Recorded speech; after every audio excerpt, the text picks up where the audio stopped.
النهارده هنجرب مع بعض باور بانك من براند بيستيز. بيجي بحجم 10000 ملي امبير، الموديل بتاعه AB22، بيشحن بسرعات 22.5 واط و20 واط.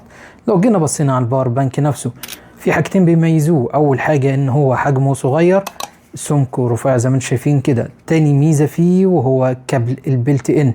الكابل ده فكرته ان هو مرفق كده مع الباور بانك على طول، وتقدر تستخدمه في شحن موبايلك بشكل مباشر، يعني مش هتحتاج ان انت توصله بكابل خارجي. وفي نفس الوقت هنا برضو زي ما انتم شايفين هيجيب لك شحن سريع سوبر تشارج.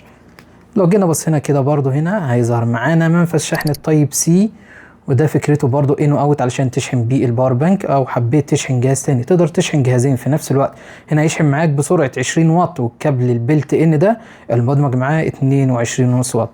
هنا زرار الباور، وهنا اللمبات تبين لنا مستوى البطارية. حجمه صغير، والكابل المدمج فيه ده دي اهم ميزتين موجودين في الباور بانك ده.